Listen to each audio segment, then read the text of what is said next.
Pakistan itu sekarang politically dysfunctional. Ya, Ya. istilahnya quid pro quo plus.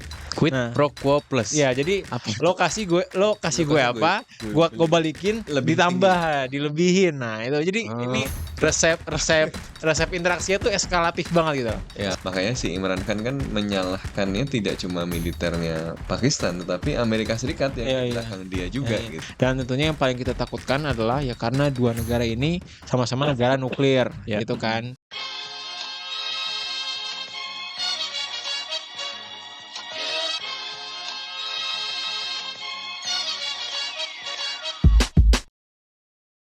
Podcast Bebas Aktif kali ini akan membahas sebuah situasi darurat di Kashmir, India dan Kashmir, Pakistan, di mana pada tanggal 22 April 2025, kelompok pemberontak bersenjata membunuh setidaknya 26 orang, yang kebanyakan adalah warga sipil dari India dan kebanyakan juga turis gitu. Ada Dan Nepal juga ya. ada orang Nepal juga. Iya, Jadi satu orang.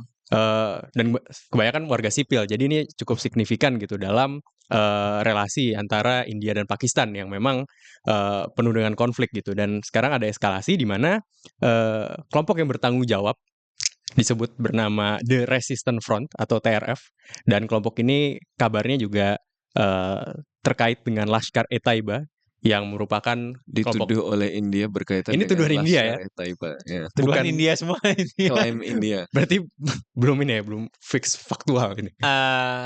Iya, Kita bahas. iya. dan ya itu dituduh ada hubungannya gitu dengan Pakistan. Nah, ini Kalau disebut mau pakai cara BBC, apa? Pakistan denies. Pakistan denies. Gitu. Dan banyak yang menyebut juga dan ini memang serangan paling mematikan dalam konflik serangan di India dan Pakistan setidaknya semenjak tahun 2000. Ini akan kita bahas dan kita mulai dulu dari latar belakang dulu kali ya, apa yang terjadi. Sebenarnya tadi ya itu yang terjadi, tapi kenapa ini seakan-akan kayak tiba-tiba gitu. Tiba-tiba India Pakistan di saat semua dunia lagi bergolak, ada yang fokus ke sini, tiba-tiba nih di Asia Selatan ada sesuatu. Apa yang Iya. terjadi? Ya, karena memang tiba-tiba. Gimana ya?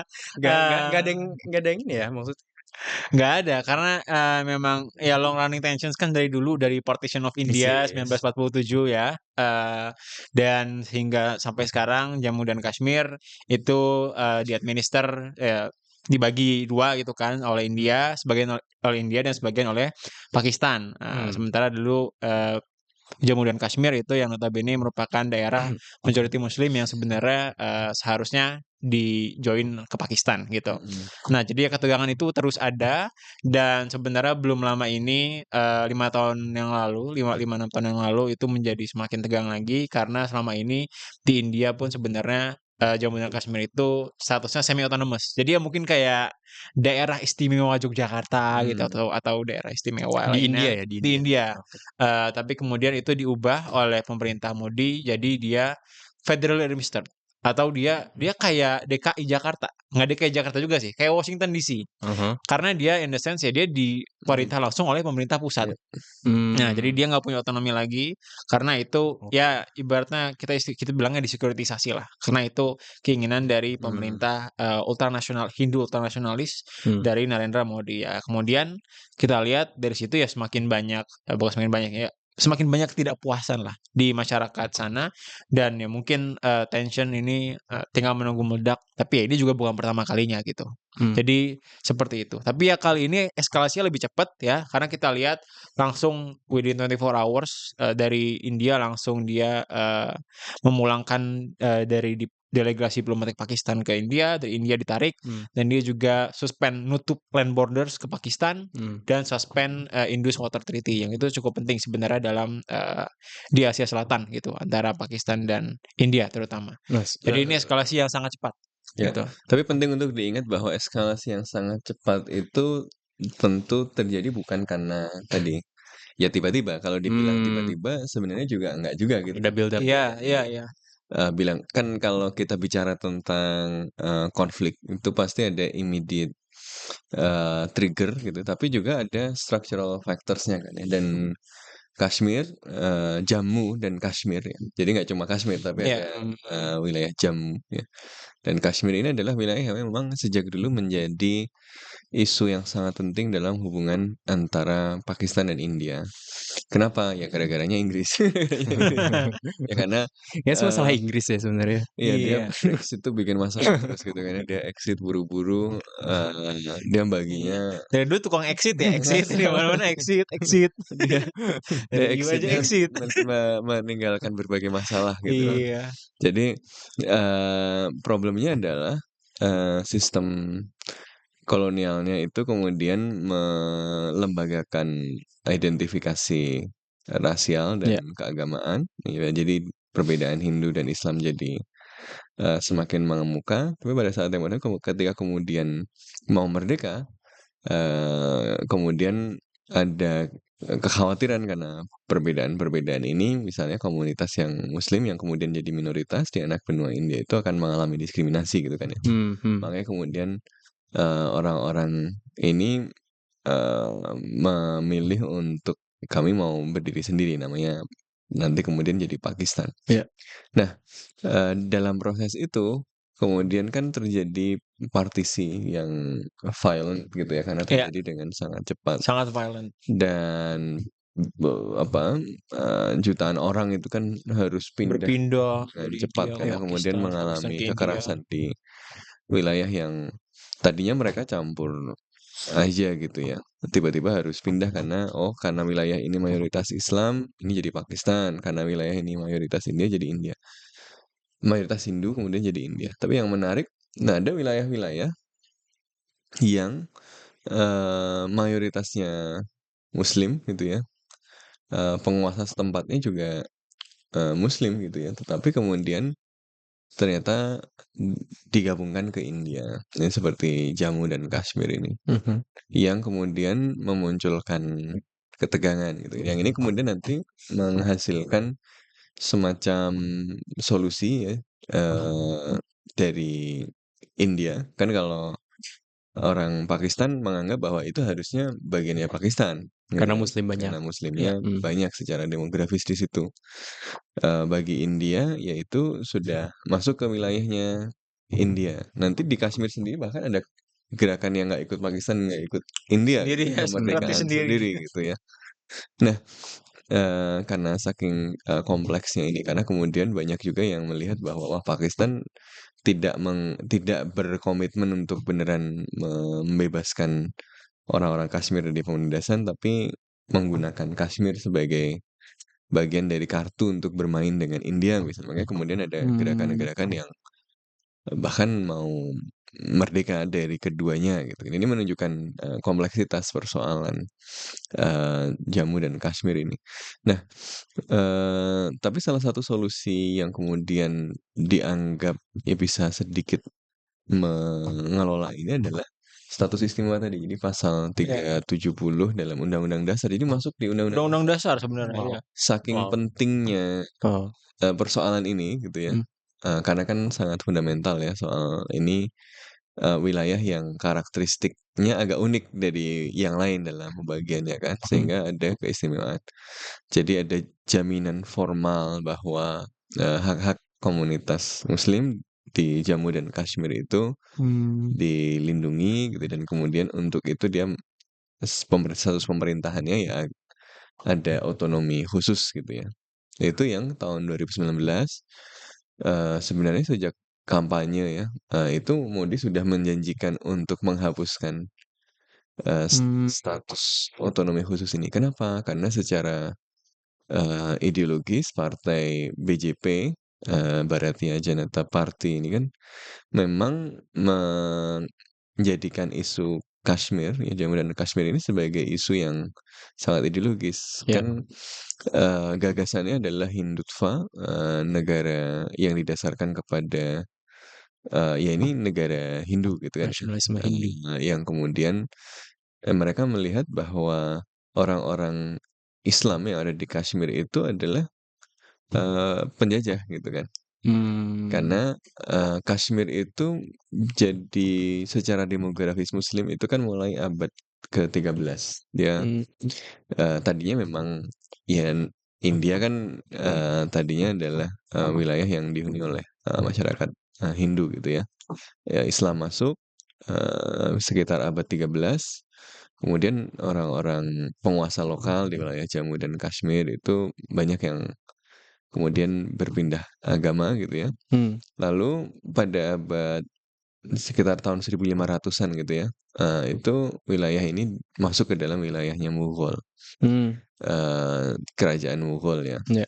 yang dengan demikian semakin terlembaga bahwa ini adalah wilayah yang kemudian secara demografis mayoritas Muslim gitu ya. Nah, maka kemudian menjadi apa ya? Kan ideologi nasionalis ekstrim itu kan pasti didasarkan pada keinginan untuk kembali ke masa lalu yang diidealkan gitu. Kayak Jerman itu misalnya dulu zaman Hitler kan mau makanya kembali ke simbol-simbol Romawi kan. Romawi gitu kan, ras Arya yang murni gitu kan ya. Nah ini juga seperti itu. Seperti juga Hitler kan mau menggali monumen-monumen apa peninggalan arkeologis kan dari suku-suku Jermanik gitu ya dari zaman dulu. Nah, itu kayak gitu juga. Makanya kita menyaksikan pola yang sama misalnya tidak hanya di Jammu dan Kashmir. Makanya dulu kan ada keributan di Masjid Babri kan, yang di situ dianggap tadinya ada kuil yang kemudian dibangun masjid. Ini masjidnya kemudian dibongkar dan waktu itu ada kerusuhan besar gitu. Nah, seperti ini juga. Jadi Kashmir itu dianggap sebagai sebuah wilayah yang tadinya adalah wilayah Hindu yang kemudian menjadi wilayah Muslim gitu ya, dan itu dianggap sebagai sebuah kesalahan sejarah gitu kalau pinjam bahasanya Putin kan, harus diambil kembali. Jadi harus diambil kembali. Nah, dalam situasi seperti itu, kan kondisi warga Kashmir yang pada sebelumnya itu ada jaminan formal yang pasal 370 itu bahwa dia punya otonomi, bahwa hak-hak dia sebagai masyarakat Muslim itu dilindungi saja banyak dilanggar gitu ya. Apalagi kalau kemudian dicabut gitu kan. Nah, tapi ini menarik karena Modi kemudian menjanjikan ke komunitas Muslimnya bahwa sebenarnya nggak ada yang berubah, hak-haknya tetap dijamin. Justru kemudian langsung dipegang oleh pemerintah pusat supaya misalnya tidak diintervensi oleh kelompok-kelompok tadi susupan dari Pakistan atau kelompok-kelompok teror gitu lah ya katanya. Nah, ini yang kemudian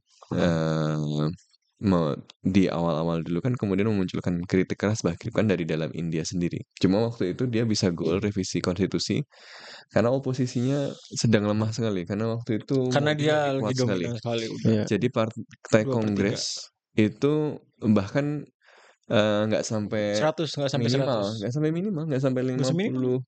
50, cuma dapat 52 kursi dari 54 Iya, kursi kurang dari yang 100. syarat untuk Wow. kemudian muncul di parlemen gitu kalau nggak salah. Itu jadi ini kemudian membuat dia bisa goal dengan mulus dan diubah undang-undangnya. Lalu ini yang kemudian jadi api dalam sekam itu. Karena kemudian orang-orang Kashmirnya selalu berada di dalam kekhawatiran bahwa ya mereka kemudian akan disingkirkan. Kenapa? Karena pendukung Modinya kan memang menghendaki pengembalian lagi gitu.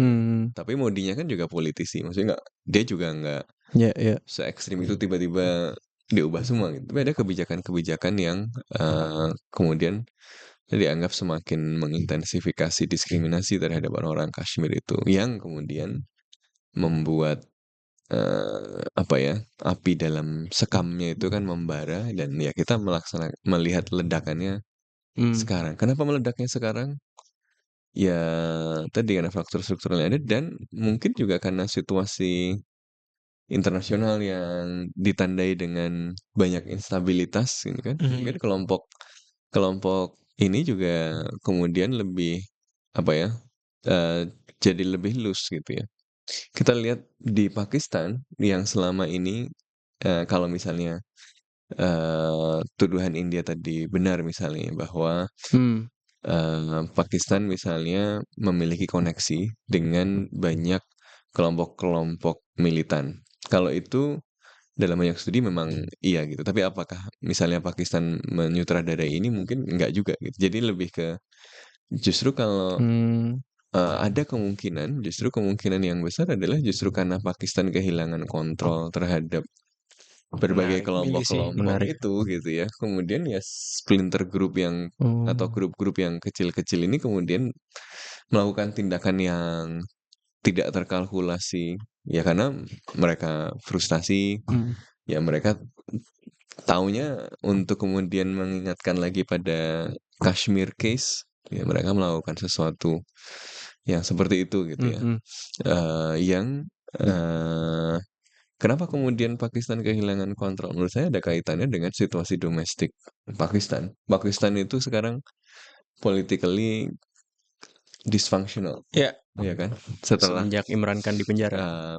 konflik antara Imran Khan dengan militer. elit militer kan, yang kemudian pegang DPR dan kemudian memakzulkan Imran Khan. Nanti Ya. Imran Khan dipenjara karena dianggap menerima suap ya, yang kemudian dimasukin penjara 14 tahun ya, 14 tahun. 14 tahun. Tapi Dan masih masih banyak dilawan charge gitu. lainnya. Imran Khan menuduh bahwa militer yang mendalangi adalah rezim militer dan Amerika Serikat gitu. Jadi, dan Imran Khan ini masih menjadi politisi paling populer di Pakistan Iya, gitu. masih. Jadi bahkan di penjara pun yang demo Pendukungnya di mana-mana. besar gitu. Jadi ini apa ya? Jadi memunculkan polarisasi yang luar biasa. Jadi masyarakat Pakistan itu sedang terpolarisasi, pendukungnya Imran Khan yang merasa bahwa pemimpin yang sah itu dikudeta secara konstitusional melalui secara konstitusional kudeta Dikudeta lewat parlemen. lewat Jadi parlemen gitu. iya, Jadi lewat parlemen. apa ya? So, Maksudnya konstitusional. istilahnya bukan kudeta, Impeachment. karena semua kudeta nggak konstitusional ya. Apa ya? Ya Emang ada kudeta kudeta. konstitusional? Ya, kalau menurut orang-orangnya Imran Khan, pendukungnya Imran Khan kan, ya itu kudeta gitu Iya, ini kan. permainan. Tapi melalui Heeh. proses konstitusional, melalui parlemen dengan tuduhan-tuduhan yang kalau menurut pendukungnya Imran Khan kan mengada-ada gitu ya. Tapi kalau menurut militer ya memang dia korup gitu ya, jadi memang harus disingkirkan. Nah, tapi kan intinya pemerintah yang baru ini tidak mendapatkan dukungan dari mayoritas publik, gitu ya. Shehbaz Sharif. Shehbaz Sharif ya, benar. Yang kemudian tidak populer, masyarakatnya kalau demo melawan rezim militer dengan pemimpinnya di penjara itu kan risikonya besar ya, dan bahwa mereka masih demo itu menunjukkan betapa polarisasinya itu kan kuat sekali. Iya. Bahkan waktu pemilu kemarin itu sebenarnya PTI itu nggak boleh pakai logonya gitu. PTI adalah Partainya Partai Imran. Imran, Tehreek-e-Insaf. Nah PTI, itu Partai Tehreek Imran. bukan. Bukan ya. Tehreek-e-Insaf. Nggak tahu deh. Habis apa par itu. ada spasinya. Iya. Bahkan partainya itu nggak boleh pakai logo dan direpresi lah semua ini pendukungan. Tapi masih tetap banyak menang. yang milih, tetap menang. Kan yang koalisinya sekarang di Pakistan ini justru dua partai yang biasanya bertentangan gitu. Muslim League sama People's Power gitu, yang biasanya Dan bertentangan. ini punya hubungan sama militer. Iya. Jadi ini apa ya, politiknya itu lagi disfungsional karena polarisasi yang ekstrim, pemimpinnya nggak populer, rezim militer, pemimpin populernya di penjara gitu kira-kira.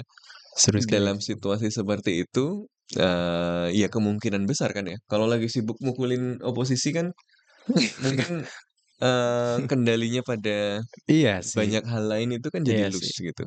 Lalu ada ya 1-2 yang nggak sabar kemudian melakukan sesuatu. Makanya kan banyak insiden juga di Pakistan sama Afghanistan kan. Iya, Karena itu juga. Belum lama.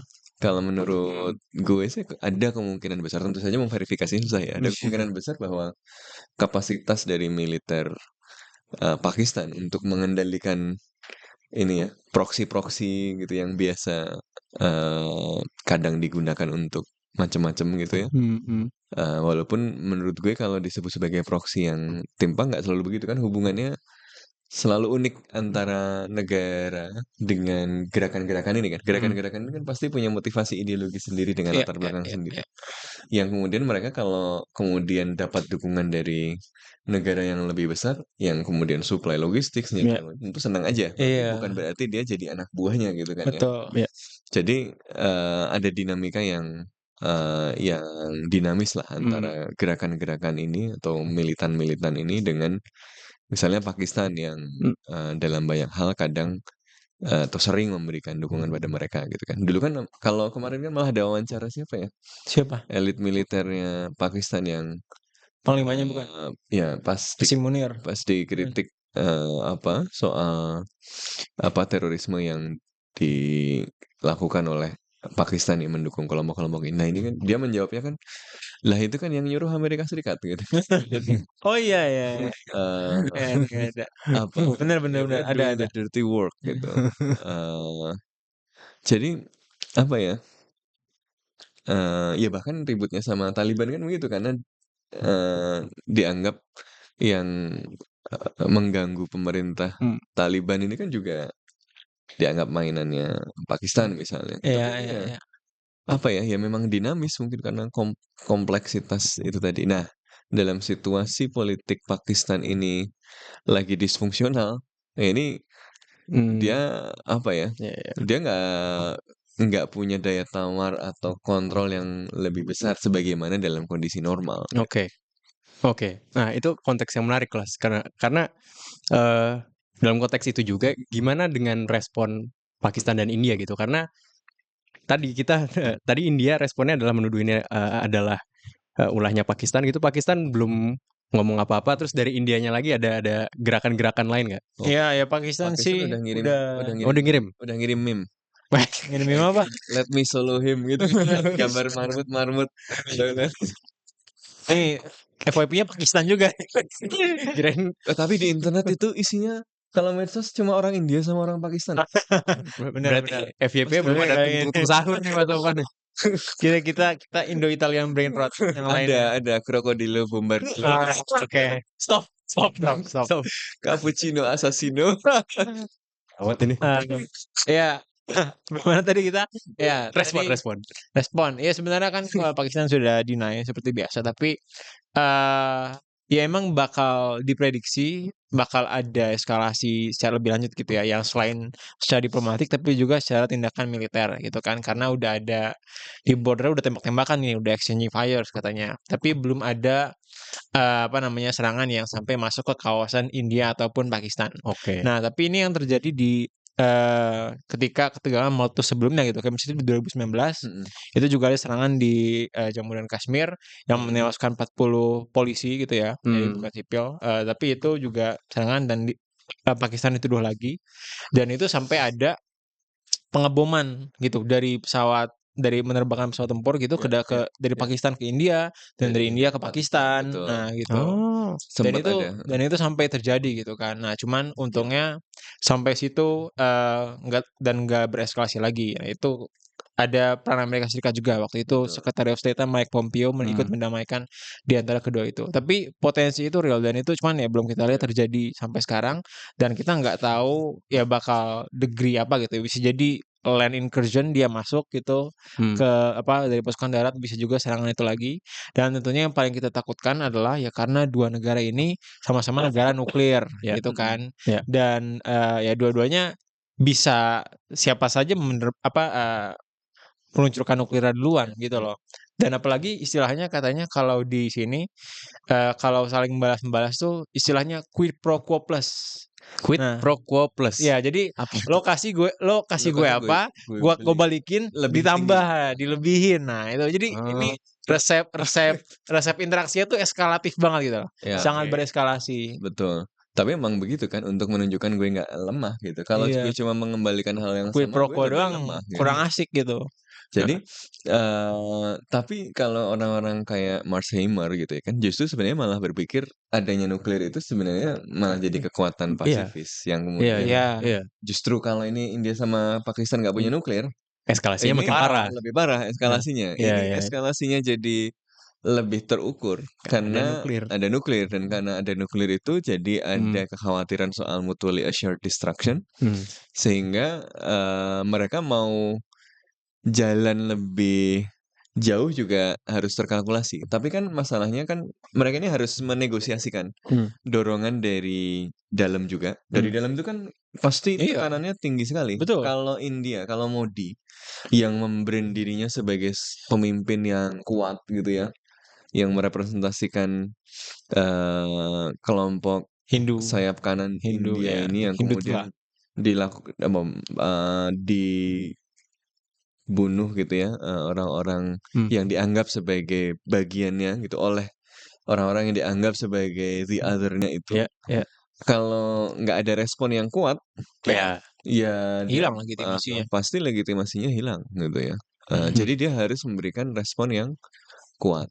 Sebaliknya, Pakistan juga kalau kemudian dia nggak bisa merespon India dengan kuat, ya dia kehilangan legitimasi dalam situasi politik yang lagi polarisasi begitu. Satu-satunya yang membuat orang-orang militer itu kemudian memiliki legitimasi untuk tetap di politik kan ancaman permanen dari India.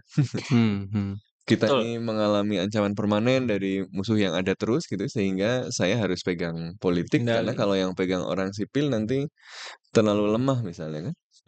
Nah dalam kondisi seperti itu dia juga harus memberikan respon yang kuat. Makanya rumusnya jadi Ya, quid pro quo plus plus. tadi gitu ya. Nah, cuma kan makanya biasanya yang terjadi kalau normalnya adalah balas-balesan sampai kelihatan agak serius gitu ya. Tapi nanti Sudah. kemudian dua-duanya cari exit strategi yang nggak kehilangan muka dua-duanya. Ya, ya. Gitu loh. Masalahnya kan selama naik-naikin itu ada yang mati, ada yang ini gitu kan ya. Ya, ya, ya. Yang dikorbankan dulu untuk mengelola tekanan politik domestik dan mengelola relasinya dengan si adversary tadi kan. Ini kan certain adversary. Ini dari awal sudah Ya, ya. adversary eksistensial. Kalau adversary-nya sudah pasti itu kan ya kalau kita kelihatan secara relatif lebih lemah, itu bukan cuma akan berhenti pada satu insiden itu gitu loh. Oh ini Pakistan lemah nih diginiin. Berarti ke depan kalau gue mau menekan Pakistan lagi, gampang bisa ditekan lagi gitu loh. Maka dia harus menunjukkan dia kuat untuk tidak tunduk pada tekanan kan. Gitu. Ya, ya. India juga begitu. Kalau diginiin aja gue lembek, nanti Pakistan bisa bikin lebih aneh-aneh lagi gitu kan. Ya, jadi keduanya dalam situasi kalau gue lemah, gue bakal diinjak-injak gitu. Jadi harus kelihatan kuat. Tapi sebenarnya pada nggak mau sampai ke level Ya, out war. apa ya, sampai level Nuklir. beneran Ground inclusion. perang yang parah gitu loh. Jadi mungkin inginnya apa ya, kelihatan kuat tapi cepat selesai dengan damage yang minimal. Iya. Kayak Iran sama Israel itu. Tapi Inginnya itu kan nggak JSDR. bisa. Itu kan bukan hal yang kemudian bisa dikontrol. Persis kayak Iran sama Israel gitu kan ya. Retorikanya harus sama-sama Iya, jekuk gitu, sama-sama harus keluar-keluar. sama-sama Iya. keluar-keluar. Tapi Karena nggak kalau nggak kelihatan ngapa-ngapain lemah. juga. Tapi ketika dibom ya sama-sama terbatas gitu. Karena kalau sampai perang cost-nya terlalu mahal gitu. Israel makanya kan maunya perang kalau bosnya ikut. Ini kalau Amerika Serikat ikut, kalau Amerika Serikat ikut kalkulasinya agak sedikit berubah gitu. Karena harganya nanti dibayar sama Amerika Serikat gitu kan. Tapi kalau dalam situasi ya kayak gini kan sama-sama ada ketidakpastian itu gitu. Jadi mereka didorong oleh keharusan untuk apa ya, menyenangkan publik domestik, meredakan kemarahan publik domestik, tapi juga nggak mau sampai ke level bayar kos yang terlalu mahal. Ini cari titik di mana mereka bisa exit dengan marwah ya, dengan harga diri ini yang kemudian sulit gitu ya. Nah, pas tadi Mas Sufan udah sebut Amerika Serikat gitu ya. Tadi kita juga udah bahas kalau konteks domestik juga sebenarnya berperan juga dalam hal ini. Cuman kan konteks internasional dan di mana posisi great powers dalam konflik ini juga menarik dibahas gitu. Karena kalau gue baca Pakistan itu menegaskan kembali bahwa ada permintaan untuk melakukan investigasi independen di mana Tiongkok dan Rusia dapat berperan gitu. Cuman kalau dalam gitu ya. grand scheme of things, great power politics, negara-negara seperti Amerika Serikat, China, Rusia itu gimana dalam konflik ini posisinya? Ya, menurut gue kan India dan Pakistan itu not great powers, tapi ya a big country on their own gitu loh. Pakistan Ya. populasinya hampir se-Indonesia gitu. Hmm. Apa namanya? 250 juta. Iya, makanya beda Sama, dikit. iya. Katanya Pakistan udah negara muslim terbesar loh, bukan kita lagi. Kita nggak bisa pamer-pamer lagi Iya, berarti. iya. Belum kali. Udah loh, Udah ya? udah. Soalnya dia 250 hampir mayoritasnya Islam. Iya, semua. dan tumbuhnya lebih cepat juga. Ya, jadi begitu. Jadi sebenarnya mungkin ini nggak wholly dependent on great power politics ya. Dia a politics of its own, tapi itu bermain gitu ya. Karena yang namanya dua negara yang bersih tegang, ya biasanya nengahin dari negara lain gitu, terutama negara-negara great power seperti Amerika Serikat. Nah, kalau yang terakhir di 2019 itu Amerika Serikat memainkan peran mediasi yang krusial gitu ya. Sebenarnya diplomatik aja gitu, antara telepon antara New Delhi, Islamabad, Washington DC gitu kan. Tapi sekarang kan kita lihat ya Amerika Serikat ketertarikannya terhadap dunia internasional, engagement-nya semakin turun gitu kan. Dan dia juga kehilangan political capital dengan menerapkan tarif segala macam. Dan sebenarnya ya secara dari dulu ya India nggak fully align ya kan, difficult power gitu lah, nggak fully align sama Amerika Dia Serikat, multi alignment, dan dia punya foreign policy sendiri. Pakistan juga, kalau Pakistan lebih align ke Cina ya, dan sejujurnya influence belakangan dia lebih align ke Iya, China. dan Tapi influence sebenarnya dia dekat juga sama Amerika Serikat. Iya, tapi influence Amerika Serikat generally is waning lah. Nah, kalau di Pakistan gitu ya. Jadi kondisinya seperti itu, tapi Amerika is still trying to have it both ways ya, dalam konteks kompetisi, karena dia masih temenan sama Pakistan, masih temenan sama India itu kan. Dan dari dulu juga yang bantuin Pakistan awal-awal waktu perang sama India kan Amerika Serikat justru ya. Jadi Pakistan itu malah justru sangat dekat dengan blok barat kan dari Iya. dia anti komunis gitu ya. Iya, lucunya. Dan dia melihat justru dulu yang ramai debat di konferensi ini ngomong karena masih aura-aura konferensi Asia Afrika. Dan Pakistan sama India ikut ya di negara-negara yang ikut menjadi non-aligned movement panitia gitu ya. Jadi mereka itu ada perdebatan kan soal apakah Cina diundang atau enggak gitu. Ya Pakistan adalah pihak yang khawatir kalau Cina itu karena dia di blok timur kan. Iya. Pakistan itu kan memang align ke blok barat. Makanya kalau tadi dibilang Cina dan Amerika Serikat fading away, mungkin bukan fading away, lebih ke karena Cina masuk gitu ya. Iya. Karena tergantikan. tetap penting buat Amerika Serikat juga yang kemudian menjadi mitra utama untuk operasi-operasi counter terorisme Amerika Serikat gitu. Bahasanya Amerika Serikat kan counter terorisme. Itu ya Pakistan kan. Dan benar. militer Iya, Pakistan benar. dengan kemitraan itulah dia kemudian bisa menguasai politik Pakistan gitu kan. Benar. Makanya si Imran Khan kan menyalahkannya tidak cuma militernya Pakistan, tetapi Amerika Serikat yang di belakang dia juga gitu. Secara militer mainnya ke Amerika Serikat sih ya. Jadi Amerika Serikat dan militer itu dituduh sebagai kekuatan yang menyingkirkan Imran Khan. Tapi mungkin dengan selesainya Afghanistan juga interest Amerika Serikat berkurang di situ. Afghanistan Benar, jadi kayak gua dilepas. ngapain lagi di Pakistan. Tapi tetap eskalasi dari perang ini not in anyone's interest gitu ya, baik Amerika Serikat maupun Cina. Jadi ya keduanya sama-sama sudah mendorong untuk restrain. Tapi ya sebenarnya Cina sama India sama-sama di BRICS. Cina Pakistan ada proyek China Pakistan Belt itu di BRI ya. Proyek besar-besaran tuh. Iya. Kalau sampai nuklir kan bubar. Cuma masalahnya nanti bagaimana dari kedua negara-negara besar ini menjebatani aja sih. Masih Amerika Serikat sebenarnya yang memainkan prime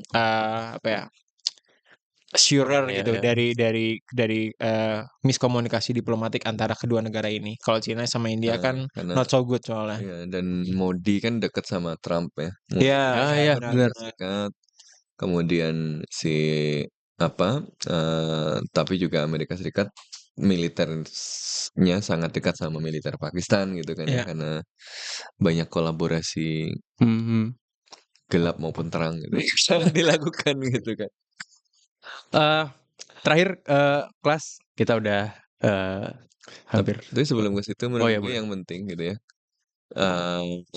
dalam isu Kashmir ini sebenarnya gini, bahwa negara-negara itu kita harus lihat kenapa perilakunya begitu, kenapa kemudian kita melihat faktor negara besar, iya. Tapi yang paling penting untuk dilihat adalah memahami isu Jammu dan Kashmir ini sebenarnya justru kita mendengarkan masyarakat Jammu dan Kashmir betul, sendiri gitu loh. betul. Jadi masalah ini nggak akan selesai gitu. Kalaupun nanti kemudian nggak jadi perang, ya nanti masalah strukturnya nggak selesai.